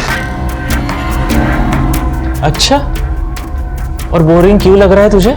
जीजू, जहां इतनी मनहूसियत हो वहां बिजनेस कैसे बढ़ेगा? अभी देखो, ये क्या टांगा हुआ है आपने? ये ये देखो, ये क्या टांगा क्या हुआ? कर रहा है तू? एक मिनट, ये अरे बताता हूँ क्या कर रहा हूँ, बताता हूँ क्या कर रहा हूँ। जीजू, आजकल वर्ल्ड में ब्रांडिंग सब कुछ है, जो दिखता है वो बिकता है। आप यहां ना अपनी एक बड़ी सी पिक्चर टांगो किसी सेलिब्रिटी के साथ, एकदम स्टाइलिश। तेरे दिमाग का पुर्जा हिल गया है? क्या करा ये? याद रख, तेरी बहन की वजह से तेरा पागलपन झेल रहा हूं मैं, समझा तू? और मेरी बड़ी वाली फोटो लगा के क्या होगा? क्या होगा? आप एक बार करके तो देखो, फिर देखो बिजनेस कहां से कहां जाता है। बिजनेस जहां जाना है वहां जाएगा। पहले ये फ्रेम्स तू वापस जगह पे लगा।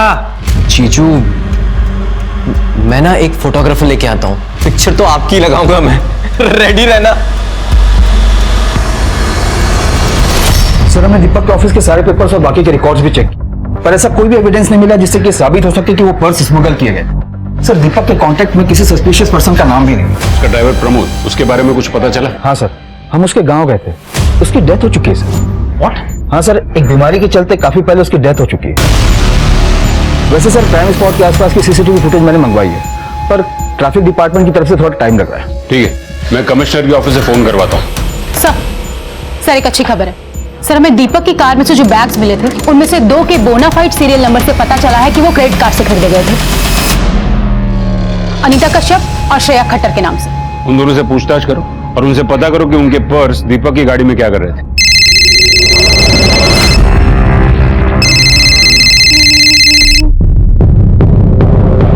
हेलो, अनीता कश्यप जी, मैं नवी मुंबई पुलिस थाने से बात कर रही हूँ। मुझे आपसे एक बैग के सिलसिले में बात करनी थी, जो आपने पूना से खरीदा था और अब शायद आपसे खो गया। आई एम सॉरी, मुझे नहीं पता आप किस बारे में बात कर रहे हैं। मेरा कोई पर्स नहीं खोया है। ठीक है, जरूरत पड़ी तो आपको दोबारा कॉल करूंगी। जी।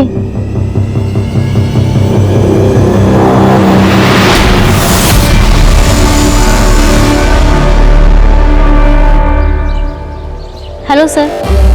Please have a seat.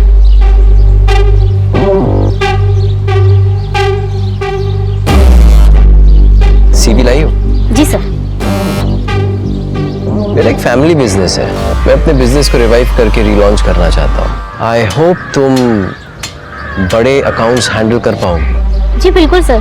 Good. Anita, आज मैं तुमसे बिजनेस के रिगार्डिंग मिलने नहीं आया हूँ। एक्चुअली मैं कुछ कन्फेस करना चाहता हूँ। मैंने जब से तुम्हें देखा है बस तुम्हारे बारे में ही सोच रहा हूँ।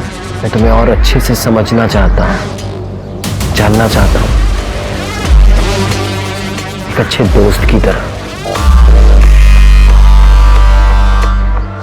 हम कुछ भी गलत नहीं कर रहे अनीता।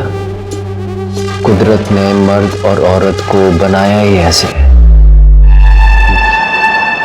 अनीता, अनीता बेटा नीचे आ जाओ, लड़के वाले आ गए हैं।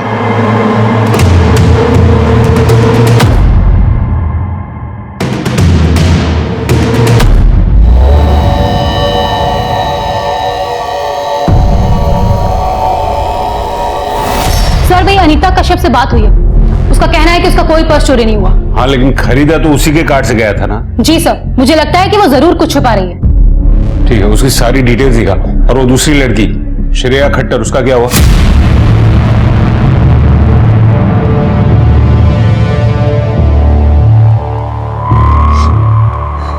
वही है मैम।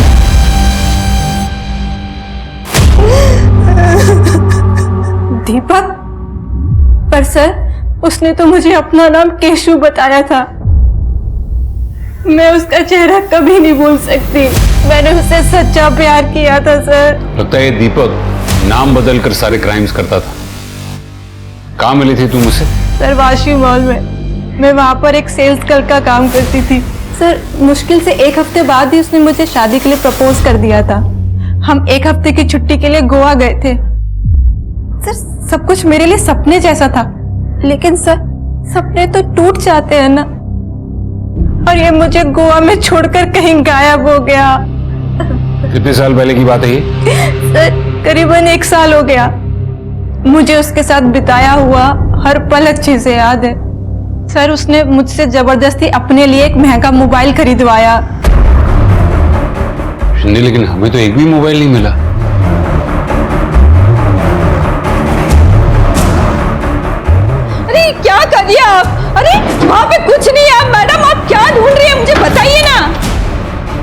देखिए वहाँ मत जाइए, वहाँ कुछ नहीं है। मैम रुकिए, आप अंदर नहीं जा सकती। मैम ये क्या करिए मैम, आप मुझे बताइए ना, आप क्या ढूंढ रही है? मैडम ये आप क्या कर रही है? रुक जाइए, मुझे बताइए तो आप क्या ढूंढ रही है मैडम? सर पूरा ऑफिस तो आपने छान मारा, अब बॉस के कैबिन में सर आप लोग क्या कर रहे हैं? चुपचाप खड़े रहिए आप, अच्छे से चेक करना वहां पर। क्या ढूंढ रही है मैडम? अरे रुक जाइए ना मैम। हाँ सर, ये सब फोन उसी के हैं। और हाँ सर, ये फोन मैंने खरीदा था केशु के लिए, अपने केशु के लिए। बकवास करिए सर, सरासर बकवास करिए। ये कह रही है कि मेरे पति ने इसे 1 हफ्ते तक गोवा में यूज किया। अरे उनका मर्डर हुआ और तुम उनके नाम पर कीचड़ उछाल रही हो। झूठ बोल रही है सर, झूठ बोल रही है। और आप इतना दावे के साथ कैसे कह सकते हैं कि ये झूठ बोल रही है? क्योंकि सर मेरे पति किसी भी औरत के साथ कुछ कर ही नहीं सकते थे, वो गए थे। जब किसी की मौत होती है तो चाहे ना चाहे हमारी संवेदना उसके साथ जुड़ जाती है, लेकिन मौत के बाद दीपक का जो चेहरा पुलिस के सामने आ रहा था, उससे उलट दीपक के चरित्र पर सवाल उठ रहे थे। क्या सच में दीपक वैसा ही था जैसा पुलिस की जांच में नजर आ रहा था, या इस सब के पीछे कोई गहरी साजिश थी? जीजू कैसे उजड़े हुए चमन भर्ती कर रखे हैं आपने? ऐसे तो आपकी बगिया में कभी बाहर ही नहीं आई। जीजू रिजॉर्ट ना हैपनिंग टाइम स्पेंड करने के लिए, हैपनिंग टाइम, ऐसे कब्र में लटके लोगों को देखने के लिए नहीं। ओ जीजू डोंट वरी, मैं हूं ना। मैं ना इस रिजॉर्ट की काया पलट कर दूंगा। केशु तुझे याद है कि तू भूल गया कि यहाँ पे तेरी बहन पार्टनर है, तू नहीं। मुझे से कुछ फर्क नहीं पड़ता जीजू, मैं एक आर्टिस्ट हूं और मुझे ना सिर्फ परफेक्शन पसंद है, और मैं इस जगह को परफेक्ट बना के रहूंगा। ये दीपक करमरकर की ट्रैवल हिस्ट्री को चेक करो और पता करो कि वो दोनों औरतें, दीपक की बीवी और वो श्रेया, वो दोनों जो क्लेम कर रही है उसमें कोई सच्चाई है भी या नहीं? जी सर। सर दीपक ने अम्मी को भेजने के लिए मेल लिखी थी, लेकिन भेजी नहीं थी। ये दीपक के मेल बॉक्स के ड्राफ्ट से मिली है सर। ये अमी मतलब वही है ना जो पर्स के बिजनेस के फाइनेंस के सिलसिले में दीपक से मिली थी? जी सर। मैं तुम्हारे बिजनेस आइडिया को सपोर्ट कर सकता हूं, लेकिन मेरी एक कंडीशन है। सर मेरे फादर इन लॉ कल शाम से मिसिंग है। मैंने काफी बार उन्हें फोन ट्राई किया, लेकिन वो फोन ही नहीं उठा रहे। आपका किसी और शहर में या गांव में घर है, उसका कोई एड्रेस हो तो दीजिए। सर इस बारे में मुझे कुछ नहीं पता, मैं सिर्फ 10 दिनों से उन्हें जानती हूँ। 10 दिन पहले ही हमारे घर रहने आए थे। तुम शिवानी हो ना? हाँ, लेकिन आप? मैं दीपक का पिता। लेकिन पापा। हाँ, खुश रहो, खुश रहो। इतने साल बाद आखिर आपने हमें माफ कर ही दिया। थैंक यू सो मच पापा। अरे तुम देख क्या रही हो, पैर छुओ। अरे रोहन बेटा जल्दी आओ, जल्दी जल्दी। कम कम कम कम। ये देखो दादू आए, नमस्ते करो। नमस्ते। नमस्ते नमस्ते बेटा, नमस्ते। इसका मतलब है आपकी और दीपक की शादी दीपक के पेरेंट्स की मर्जी के खिलाफ हुई थी? जी सर, मैं दीपक से उम्र में बड़ी थी, ज्यादा पढ़ी लिखी नहीं थी, इसीलिए शायद वो मुझे पसंद ही नहीं करते थे। और इतने साल के बाद वो अचानक से घर आ गए? हाँ सर, 8 साल बाद। और आपका कहना है कि आपको शादी से पहले ही पता था कि दीपक को औरतों में इंटरेस्ट नहीं है, और फिर भी आपने शादी की? जो इंसान किताब की तरह आपके सामने अपनी जिंदगी के पन्ने खोल के रख दे, उस पे तो भरोसा करना ही पड़ता है ना सर। उन्होंने मुझे पहले ही बता दिया था कि वो मुझे पत्नी के सब अधिकार देंगे सिवाय एक अधिकार को छोड़कर, और हम बच्चा भी IVF के थ्रू करेंगे। मुझे एक बात बताइए, दीपक की मौत में और आपके ससुर के मिसिंग होने में आपको कोई कनेक्शन लग रहा है? मुझे कुछ नहीं पता सर। लेकिन हमने पता किया, श्रेया झूठ नहीं बोल रही थी। श्रेया ने केशु के बॉडी पर एक बर्थ मार्क के बारे में बताया था, जो वाकई में दीपक की बॉडी पर था। इनफैक्ट श्रेया के पहले रेशमा ने भी दीपक के बारे में कंप्लेन दर्ज की थी, और अब रेशमा भी मिसिंग। जब आपको लगता है कि दीपक इतने सालों तक मुझसे झूठ बोल रहा था, वो धोखेबाज है, वो एक पर्वर्ट है, और समाज में अपना परिवार दिखाने के लिए मुझसे उसने शादी की, तो ये भी बता दीजिए ना कि उसके पिता कहाँ है।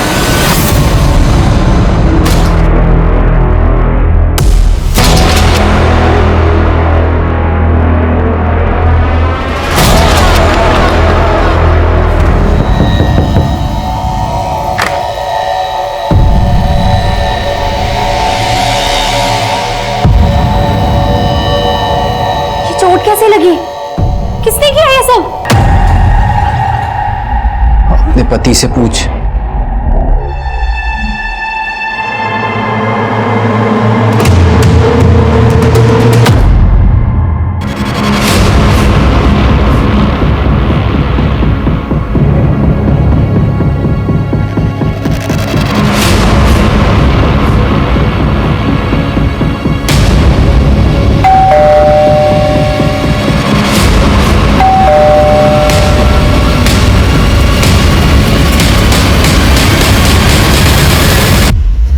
जी मैं शिव करमरकर को ढूंढ रहा हूँ। हाँ बोलिए। मैं ही हूँ शिव करमरकर। क्या दीपक करमरकर के पिता आप हैं? जी हाँ, दीपक का पिता मैं ही हूँ। दीपक क्यों आते हो यहाँ पर? मेरी साफ सुथरी बातें तुम्हें समझ नहीं आती? इस दुनिया में साफ सुथरी बात कोई होती ही नहीं। ऐसे कैसे हो सकता है? दीपक ने तो खुद बताया था कि वो उसके पिता है। हमने सब पता कर लिया। दीपक का असली पिता वो नहीं कोई और है, और उसने हमें बताया कि आपने पैसों के चक्कर में दीपक से शादी की। झूठ बात, बकवास कर रहा है वो। यही तो समझ में नहीं आ रहा कि बकवास आखिर कर कौन रहा है, और गेम किसने खेला है? आपने, दीपक के नकली पिता ने, या फिर दीपक अपने ही किसी गेम का शिकार बन गया? और इन सब सवालों के जवाब देने के लिए आपको हमारा मेहमान बनना होगा। मैडम मैंने कुछ नहीं किया, छोड़ दीजिए मुझे। सर दीपक के घर से जो हमें फोन्स मिले थे उन सभी को हमने डिकोड किया, और उनमें से एक फोन में सर हमें ये इमेजेस मिली।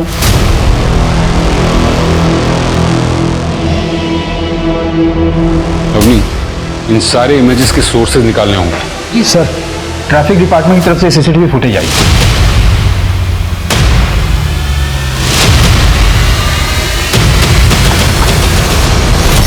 अरे लेकिन अंदर आने की क्या जरूरत है?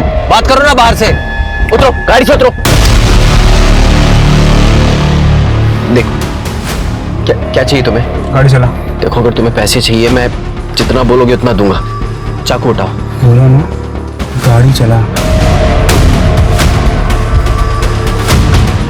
सर ट्रैफिक डिपार्टमेंट ने अश्योर किया है कि वो इंटरनल इन्वेस्टिगेशन करके हमें इन्फॉर्म करेंगे कि दोनों आदमी उनके हैं या नहीं, पर अभी तक कुछ पता नहीं चला है। एक काम करो, अपने सारे खबरियों को अलर्ट करो।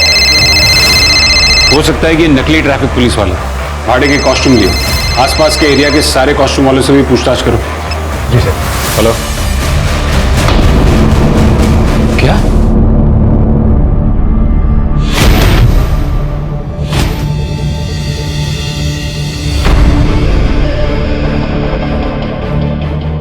आपने कब देखा इसको? सर करीब 2 घंटे पहले जब मैं यहाँ आई तब वो ऐसे ही थी। इसे हॉस्पिटल ले जाना होगा शांति, एम्बुलेंस बुलाओ। जी सर। सब मेरी ही गलती है। आपकी गलती? मैं कुछ समझा नहीं। सर एक और लड़की 3 दिन पहले गायब हुई थी। एक लड़की 3 दिन से गायब थी और आपने पुलिस में कंप्लेन भी नहीं की? सर मैं सच कह रही हूँ, मैं बहुत डर गई थी। मैं नहीं चाह रही थी कि मेरे इस पीजी की बदनामी हो। सर एम्बुलेंस आ रही है।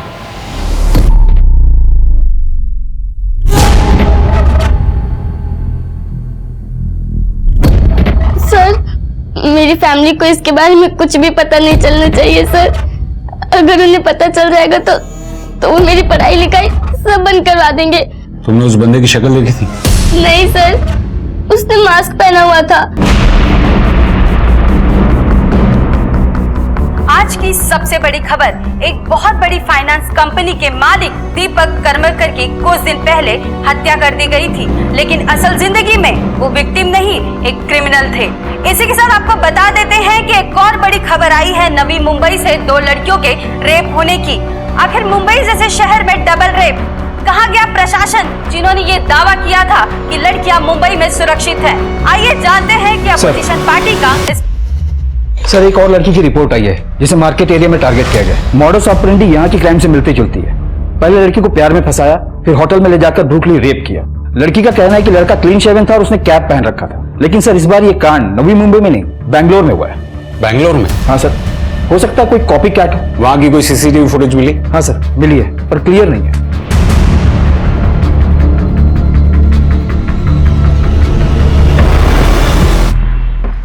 इसमें तो कुछ भी पता नहीं चल रहा है। अवनी, नवी मुंबई के पीजी से जो लड़की गायब हुई थी रोहिणी, उसके बारे में कुछ पता चला? सर उसका मोबाइल पीजी में ही बंद हो गया था और उसके सोशल मीडिया प्रोफाइल में भी कुछ सस्पिशियस नहीं दिखाई दे रहा। एक बंदा पीजी में घुसता है, एक लड़की को रेप करता है, एक लड़की को उठाकर चला जाता है और किसी को कुछ पता नहीं चलता। पुलिस समझ नहीं पा रही कि अगर दीपक को मर्द पसंद थे तो उसने औरतों और लड़कियों के साथ बलात्कार क्यों किया। सवाल कई थे, लेकिन इनके जवाब अब वही लोग दे सकते थे जिन्होंने दीपक को फंसाया था। पुलिस ने अपनी छानबीन तेज कर दी थी। हर जगह उसकी नजरें थी, मार्केट, होटल्स, मॉल, खास तौर से नवी मुंबई इलाके में। और 1 महीने के बाद उन्हें आशा की एक किरण दिखाई दी। ये देखिए,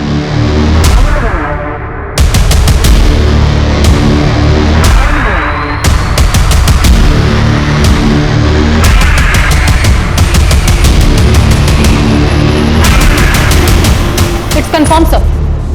उस सुनसान जगह पे जो लाश मिली है वो रेशमा करवे की है। उसके मोबाइल के जीपीएस की हिस्ट्री ट्रेस करो और देखो कि वो जहां जहां गई है वहां कौन कौन से नंबर्स एक्टिव हैं, और देखो कि उनमें से कोई कॉमन नंबर्स मिलते हैं क्या। Okay sir. और एक बात है सर, दीपक की मौत के 1 दिन पहले ट्रैफिक पुलिस की फुल कॉस्ट्यूम रेंट पर ली गई थी। हम ट्रेस कर रहे हैं सर, और दीपक के नकली बाप को ढूंढने के लिए खबरियों को भी काम पर लगा दिया है।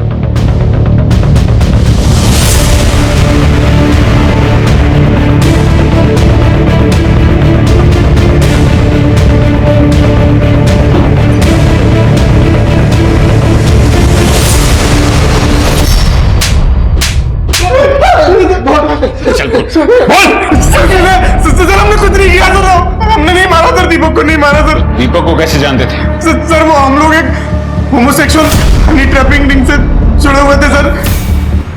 Homosexual Honey trapping ring? हाँ सर, जो आदमी ऑनलाइन गे पॉर्न सर्फ करते थे वो लोग सर हैकर के थ्रू उन्हें ट्रैक करते थे सर, उन्हें फंसाते थे सर और फिर ब्लैकमेल करते थे। दीपक को भी उन लोगों ने ऐसे ही फंसाया था सर। दीपक को? हाँ सर। हाँ सर, दरअसल सर वो दीपक है ना सर, उसे मर्द पसंद है, इसलिए उन्होंने जिम्मी को थ्रू उसका फंसाया सर। और सर फिर मुझे ऑर्डर दिया उसको ब्लैकमेल करने के लिए। तुम पैसा निकालते हो या मैं तुम्हारे बीवी बच्चों को बता दूं सब? देखो, मैं पैसे दे दूंगा, थोड़ा टाइम लगेगा। तुझे जितना टाइम चाहिए उतना ले, लेकिन तब तक मैं तेरे इस घर में रहूंगा, तेरा बाप बन के। सर फिर किसी ने दीपक का खून कर दिया सर, मैं बहुत डर गया सर, इसलिए उस घर से भाग गया सर। तुम लोगों को ये ऑर्डर्स कौन देता था? वो ऑर्डर्स अलग अलग नंबर से आते थे सर, हमें तो ये भी नहीं पता सर कि वो एक आदमी या बहुत सारे। शिंदे, इनसे सबके नंबर्स लो। जी सर।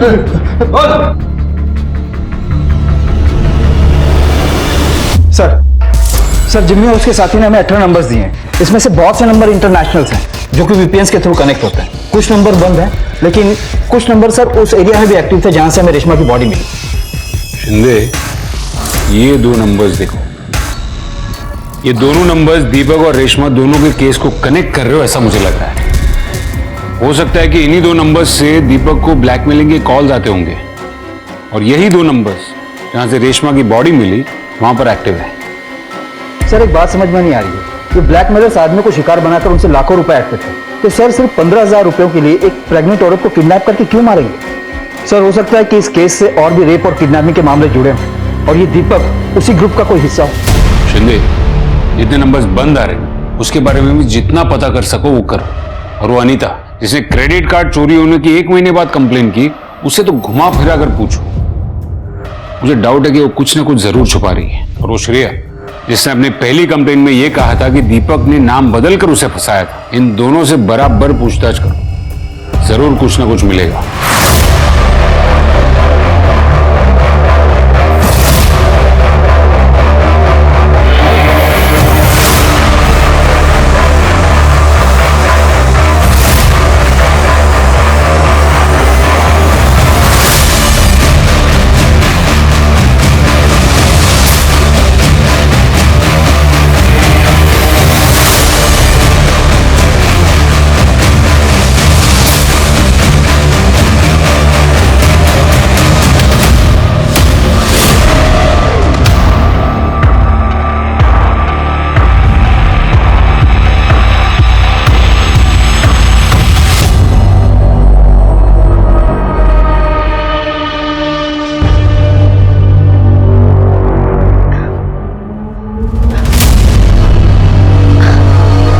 रुको ना, थोड़ी देर बात करते हैं।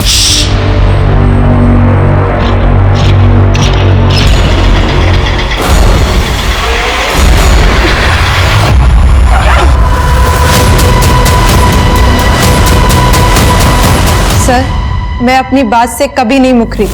मैं आज भी आपसे ये बात कहती हूँ कि उसने मुझे धोखा दिया है और मैंने उससे सच्चा प्यार किया था। करती हूँ और करती रहूंगी। मैं उसके लिए कुछ भी कर सकती हूँ और इसी सच्चे प्यार के लिए जो उसने मुझसे कहा मैंने वो सब किया सर।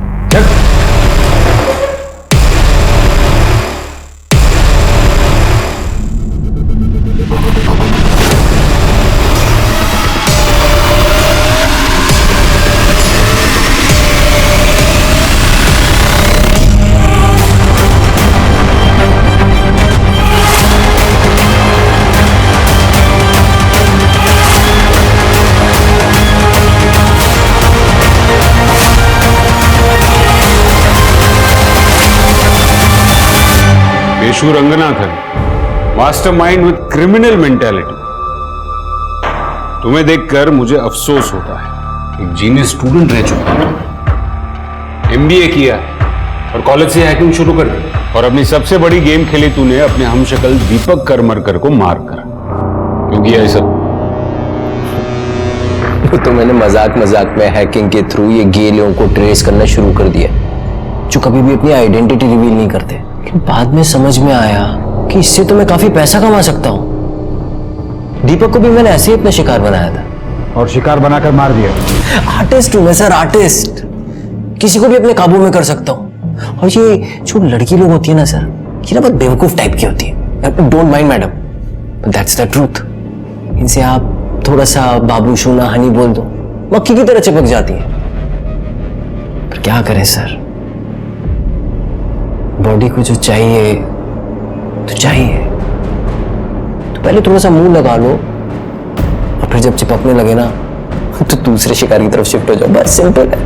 दीपक की कार से 24 पर्स मिले थे, वो सब क्यों किया तूने? वो भी तेरा मजाक था या फिर कोई पर्सनल खुन्नस? Don't mind. तो मैंने पुलिस को बेवकूफ बनाने के लिए किया था। जो उसने मुझसे कहा मैंने वो सब किया सर। एक औरत में पुलिस ने मेरी शिकायत की है। मैं लंबे समय के लिए जेल जा सकता हूँ। मैं जानता हूँ कि तुम मेरी बात भी समझोगी और मेरी मदद भी करोगी। श्रेय एक आदमी है, दीपक करमरकर, हूबहू मेरी शक्ल का। श्रेय, मेरे पास एक बहुत अच्छा प्लान है। मैं उसका खून करूंगा, बस तुम्हें उसे आइडेंटिफाई करना।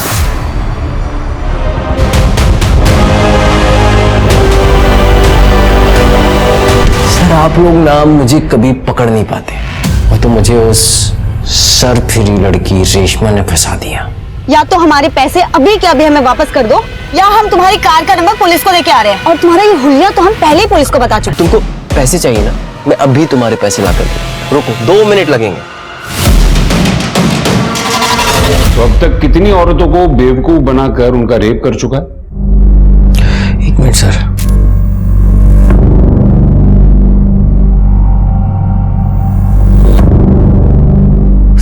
सर एग्जैक्टली नहीं बता पाऊंगा, ये कुछ 50-60 होंगी। मानना पड़ेगा, प्लान एकदम परफेक्ट था तेरा। तूने बड़ी आसानी से पुलिस के सामने यह साबित कर दिया कि सारे क्राइम्स दीपक करमरकर ने ही किए थे। लेकिन तू तो पुलिस रिकॉर्ड से काफी दूर था। वो बैंगलोर वाला कांड? सर, आप कभी बैंगलोर गए? सर, बहुत ही सुंदर जगह है। तो बस मार्केट में एक लड़की को देखा और उसके पीछे पीछे चला गया बस। रोहिणी कहाँ है?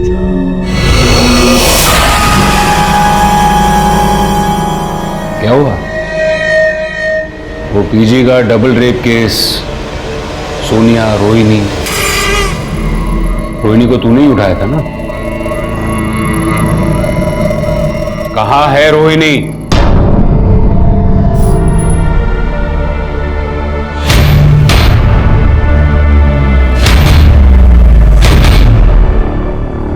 दीपक करमरकर केस में एक नया मोड़ आया है। असल जिंदगी में दीपक क्रिमिनल नहीं बल्कि विक्टिम थे और उन पर सारे लगाए गए इल्जाम बेबुनियाद थे।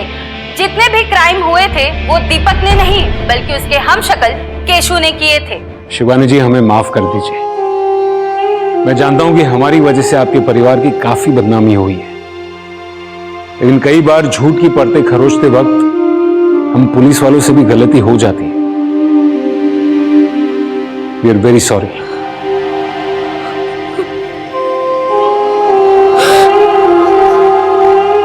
किसी ने नहीं सोचा था कि दीपक के केस का अंत ऐसे होगा। दीपक काल का शिकार सिर्फ इसलिए बना क्योंकि उसका चेहरा केशु से मिलता था। यह बात डरने के लिए काफी है कि कोई अपनी जिंदगी के सुख दुख का लेखा जोखा संभाल रहा है और उसे सिर्फ इसलिए मार दिया जाता है कि उसकी पहचान किसी और के काम आ सकती है। केशु जैसे अपराधी को इस समाज में रहने का हक नहीं है, लेकिन यह सच है कि उसके जैसे ना जाने कितने अपराधी हमारे समाज में हमारे बीच रहते हैं, मासूमों को अपना शिकार बनाते हैं और किसी को कुछ पता नहीं चलता। हमारी और हमारे अपनों की खुशनुमा सुरक्षित जिंदगी की जिम्मेदारी हमारी है, लेकिन इसके लिए हर वक्त हमें सचेत और सतर्क रहना चाहिए। अब मैं आशुतोष राणा विदा लेता हूं आपसे। हम फिर मिलेंगे एक ऐसी ही कहानी के साथ जो आपको रखेगी सतर्क और जिंदगी को सुरक्षित।